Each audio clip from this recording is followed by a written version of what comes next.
আরব আমিরাতের সাথে সিরিজ হারার রেশ কাটতে না কাটতে শুরু হতে যাচ্ছে পাকিস্তানের বিপক্ষে টি-20 সিরিজ। 28 মে রাত 9টায় প্রথম ম্যাচে মুখোমুখি হবে বাংলাদেশ ও পাকিস্তান। প্রথম ম্যাচে বাংলাদেশের একাদশে কারা কারা থাকতে পারে তার এক সম্ভাব্য তালিকা চলুন দেখে নেওয়া যাক। ওপেনিংয়ে ব্যাট হাতে নামবেন মারকুটে ব্যাটার পারভেজ হোসেন ইমন। পাওয়ার প্লেতে দ্রুত রান তুলতে তার ভূমিকা হবে গুরুত্বপূর্ণ। তাকে সঙ্গ দিবেন আরেক বাঁহাতি ব্যাটার তানজিদ হাসান তামিম। দুজনেই যদি শুরুটা ভালো দিতে পারেন তাহলে পাকিস্তানের মতো শক্তি প্রতিপক্ষের বিপক্ষে ভিতটা মজবুত হবে বাংলাদেশের। 3 নম্বর পজিশনে ব্যাট করতে নামবেন অধিনায়ক লিটন কুমার দাস।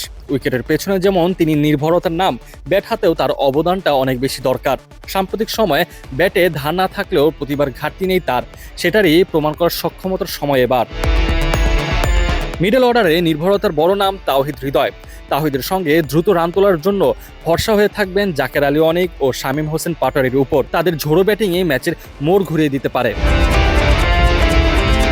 অলরাউন্ডারের জায়গায় এখনও পরিষ্কার সিদ্ধান্ত নেয়নি টিম ম্যানেজমেন্ট। সংযুক্ত আরব আমিরাতের মাটিতে প্রত্যাশা অনুযায়ী খেলতে পারেননি শেখ মেহেদী হাসান। সেই জায়গায় অভিজ্ঞ মেহেদী হাসান মিরাজকে আবারও সুযোগ দেওয়া হতে পারে। অভিজ্ঞতা ও ব্যাটে বলে ভারসাম্য আনার ক্ষমতায় মিরাজই হতে পারেন সেরা পছন্দ।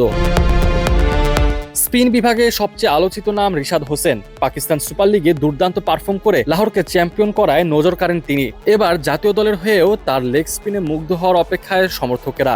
রিশাদ যদি ফর্ম ধরে রাখতে পারেন তাহলে তিনিই হয়ে উঠবেন দলের ট্রাম্প কার্ড।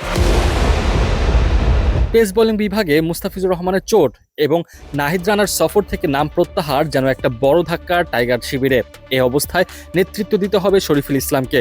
তার সঙ্গী হিসেবে মাঠে দেখা যেতে পারে হাসান মাহমুদ ও তানজিম হাসান সাকিবকে। এই 3 পেসারের উপরই দায়িত্ব থাকবে পাকিস্তানের শক্তিশালী ব্যাটিং লাইন আপকে চাপে রাখার।